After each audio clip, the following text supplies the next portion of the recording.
안녕하세요. 저는 바로 어머니와 상간남 사이에서 나온 혼외자입니다.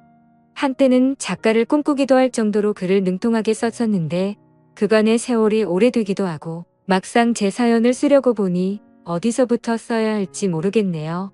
저는 현재 서울에 있는 어느 후미진 달동네 작은 단칸방에서 살고 있는 60대 노인입니다. 원래 가족은 아내와 딸 하나가 있었는데 지금은 다 안 보고 살고 있습니다. 사람의 인연은 때론 참으로 가볍더군요. 부부의 연은 말할 것도 없고 같이 있다 부르짖던 철륜 두 차도 간혹은 잘 지내는 이웃들보다도 별 볼 일 없을 때가 있습니다. 예전에는 우리 가족이 그렇단 얘기는 아니지만 다른 사람들이 그렇다고 합니다. 누군가는 인생은 60부터라고 할 정도로 요새 60대는 육안으로 나이를 가늠하기 힘든 만큼 젊으신 분들이 많으십니다. 그런 분들이 저는 참 부럽습니다. 저는 40대에 충격적인 일을 겪고 회생 불가능한 고통을 받아서 그런지 60대이지만 80대 가까이 되어 보일 정도로 많이 늙었습니다. 세월의 흔적인 주름은 그 사람이 어떤 삶을 살았는지를 알려준다는데 거울을 보면 전 스스로가 부끄럽고 흉측하게 이를 데 없어 가끔 모습에 치가 떨리기도 합니다. 태어나면서부터 제가 모두에게 재앙인 존재였다는 것을 모르고 산 것도 큰 죄입니다. 모든 건 제 부정한 어미로부터 시작되었습니다. 어미 역시 제대로 맘먹고 드러내면 제 인생만큼 역겹긴 마찬가지겠지요. 저는 어렸을 때 외아들로 부모님과 화목하게 살았다고 생각했습니다. 저희 아버지가 출판사 사장으로 근무했던 덕분에 전 책을 가까이서 접할 기회가 많아 자연스럽게 책과 가까이 지내게 되었고 글 쓰는 것도 좋아해서 일찌감치 진로를 결정했습니다. 제게 꿈을 심어준 아버지는 다정다감한 성격인 반면 어머니는 오히려 무뚝뚝하고 감정 표현을 잘 안 하시는 분이셨어요.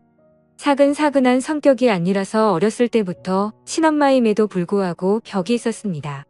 친구처럼 친하게 지냈던 아빠와는 달리 엄마와는 뜻이 딱딱한 관계로 지내었고 아버지는 그런 엄마와 저를 친하게 지내게 하려고 했는데 제가 엄마를 닮았는지 둘 다 성격이 비슷해서 항상 평행선을 유지했어요. 그러던 중 중학교 2학년 때인가 머리가 굵어지려 할 무렵 저는 친구네 집에서 놀다 오던 밤에 엄마와 오래전부터 저의 집에 드나들었던 아빠의 지인 후배가 여관에서 나오는 것을 발견했습니다. 믿을 수가 없더군요. 맨날 집에서는 굳은 얼굴만 하고 있던 엄마가 그 남자를 만나는 순간부터 즐거워하며 웃고 있었습니다. 그 파렴치한 놈은 독신으로 어쩜 큰 거와 잘 맞던지 하심장이 무너져 내리는 것 같더라고요. 엄마가 다른 남자와 외도하는 모습을 목격하는 그 억장이 무너지는 심장은 차마 당해보지 않은 절대로 모를 것입니다. 가끔 유일날 엄마가 새빨간 거짓말로 아빠를 속이며 나가는 게 보였지만 제가 할 수 있는 일이라고는 없었습니다. 그렇지만 이러다 진짜 아빠가 상처받을까 싶어 하루는 용기를 내어 외할머니 일을 돕는다는 핑계를 대며 외출하는 엄마를 붙잡고 선통사정을 해보았어요. 엄마 나가지 않으면 안 돼. 오늘 아빠랑 같이 외식하자. 아니면 어디 가까운 데라도 바람 쐬러 가자. 내가 외할머니한테는 엄마 못 간다고 연락할 테니까 같이 있자 우리. 하지만 엄마는 절딱한 눈빛으로 한참을 보다가 어깨를 토닥이고는 미안하다며 꼭 가봐야 한다고 기어이 나서더라고요. 외할머니 일을 돕는다면서 유난히 이 새빨간 입술에 뾰족 구두를 신고 나갔던 엄마였네요. 제가 말려서 될 일이 아니란 걸 깨달았습니다. 저는 그 이후로 속으로는 엄마 취급도 안 하면서 살았어요. 제발 엄마가 그놈과의 더러운 관계를 들키지 않기를 그저 아빠가 이 모든 추악한 진실을 모르길 바라는 마음으로 하루하루 살얼음판을 걸으며 살았지만 저를 보며 웃는 아빠를 위해 효도하고 싶었습니다. 철이 빨리 들어 공부도 앞차같이 더 열심히 했고 아빠가 기뻐하는 일이라면 다 해주고 싶었습니다. 덕분에 저는 늘 상위권의 성적을 유지했고 고3 때 본 시험은 운이 좋은지 만점 가까이 나왔습니다. 문내 창작과나 국문학과를 지원하려는 절 다들 뜯어말리며 전문직을 가질 수 있는 과를 가라며 조언했지만 단 한 사람 아빠만은 제 꿈을 응원해 주더라고요. 아빠는 우리 아들이 꿈을 갖고 있는 것만으로도 참 좋다. 누구네 자식들은 이 꿈도 없다고 하는데 넌 목표를 세우고 이루기 위해 최선을 다해 노력하니 아빠는 그런 너가 참 자랑스러워 모.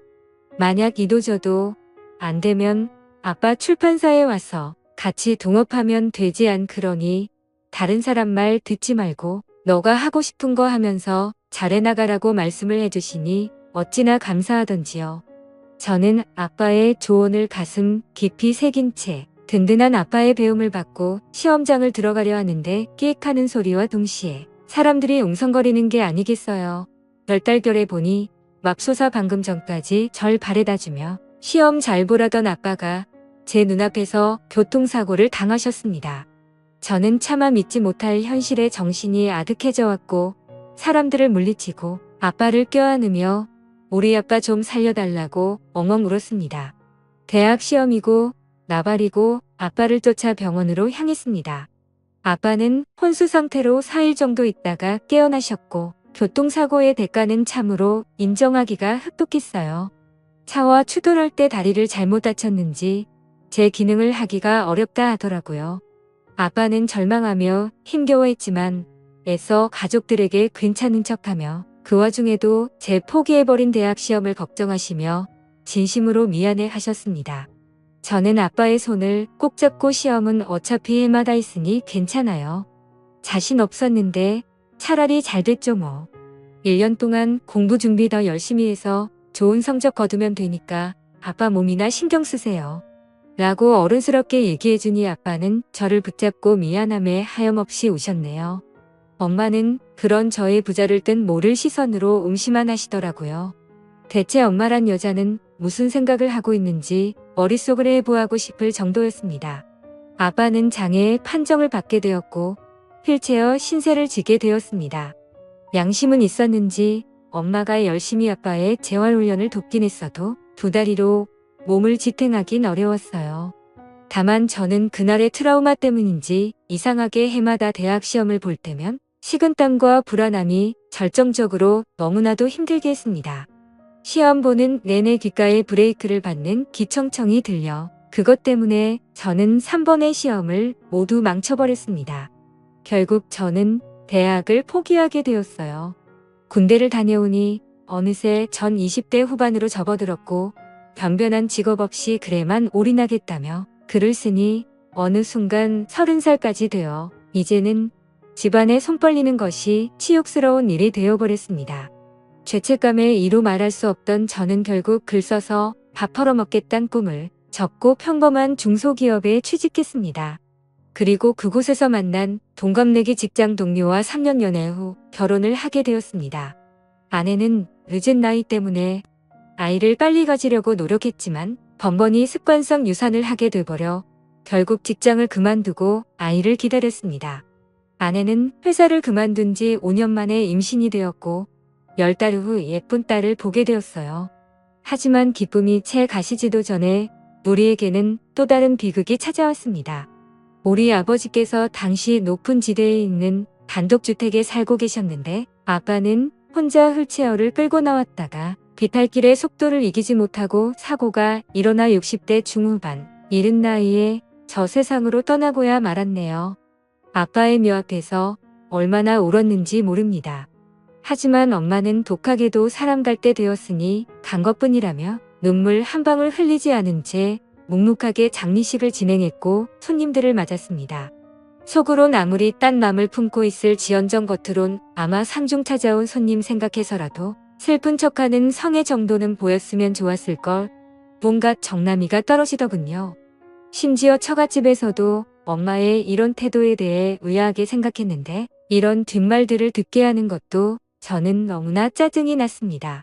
그러다가 상간남이 두꺼운 납작으로 조문객으로 찾아왔는데 우리 가정의 모든 비극이 덫으로부터 시작된 것 같아 가만두고 싶지 않더군요. 나도 그놈도 멱살을 잡고 한바탕 하고 싶은 거 간신히 참고 버티고 있는데 또 둘이 나가대요. 얼마나 절절한지 그새를 못 참고 사람 시선을 피해 뒷구녕으로 만남을 가지는데 어떻게 사람으로서 배우자의 장례식에서까지 저럴 수가 있는지 엄마는 사람도 아니었습니다. 다 늙어서 무슨 추태인 건지 도저히 참을 수가 없더군요.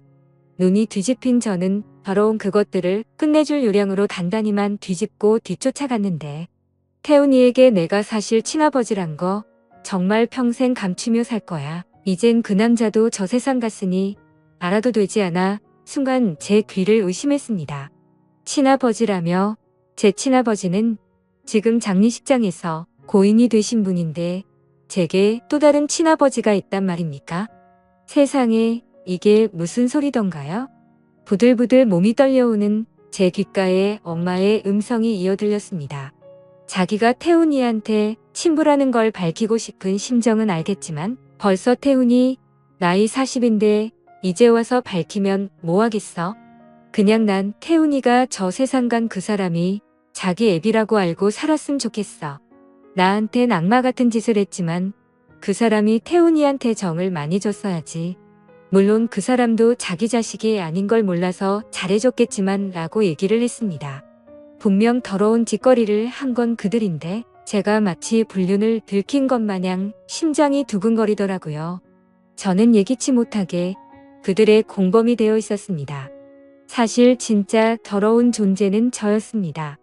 저는 그들의 더러운 불륜의 씨앗이었고 제가 그토록 지켜주고 싶었던 아버지를 농락한 용서받지 못할 존재가 되었습니다. 털썩 자리에 주저앉는 소리가 들렸던지 깜짝 놀란 그들은 넋이 나가 있는 저를 발견했고 모든 충격적인 사실을 듣고 절 보고는 둘 다 어쩔 줄 몰라 했습니다. 고통스러움에 몸이 말아들어 숨을 쉬기가 힘든 와중에 왜 이렇게 눈물이 쏟아지던지 흘러내린 정확한 눈물의 의미조차 모른 채 저는 한참 동안 이렇게 땅에서 뒹굴며 통곡했습니다.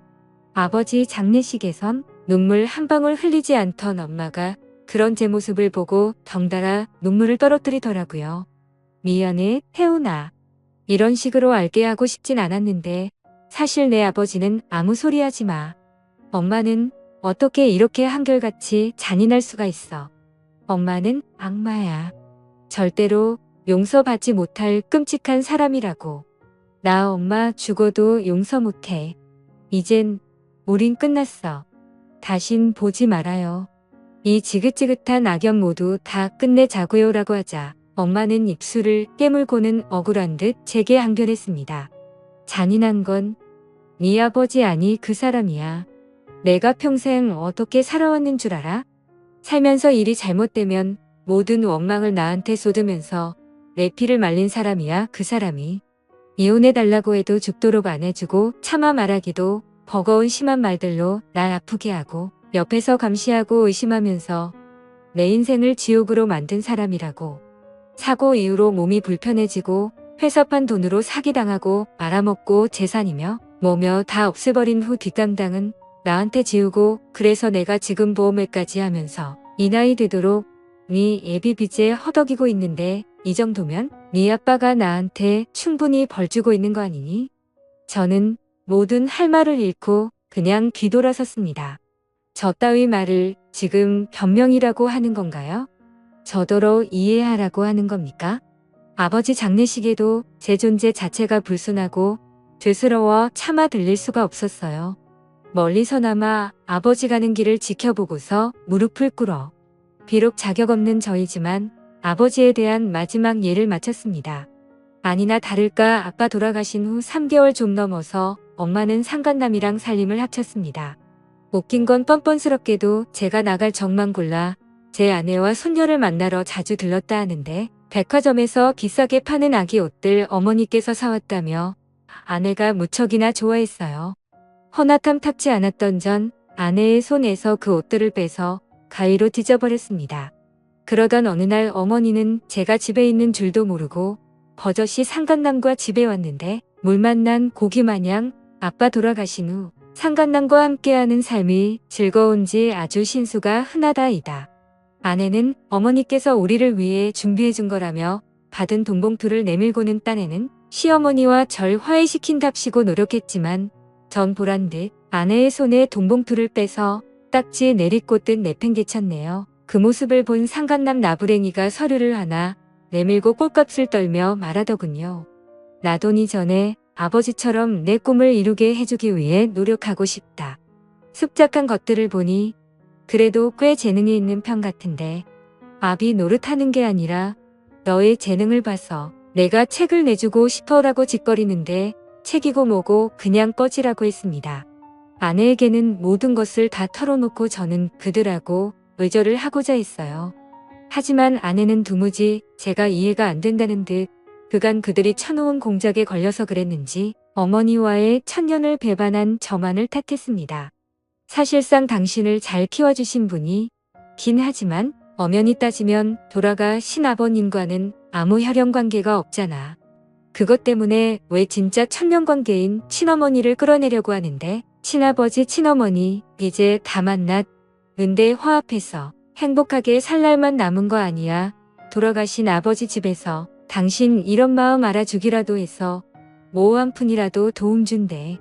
내가 그간 말을 안 해서 그렇지 어머님 아버님 덕분에 얼마나 도움 많이 받았는 줄 알아. 힘든 와중에서도 자식들 살라고 도움 주시는 걸 보면 진짜 가족을 못 알아보겠어 라며 가족의 정의에 대해서 늘어놓는데 저는 일단 아내가 그런 마음을 갖고 있었다는 것과 이제껏 저 몰래 그 파렴치한 것들에게 돈을 받아 생활비로 보탰었다는 것에 분노한 저는 아내와 크게 한바탕 하고 집을 나와버렸습니다.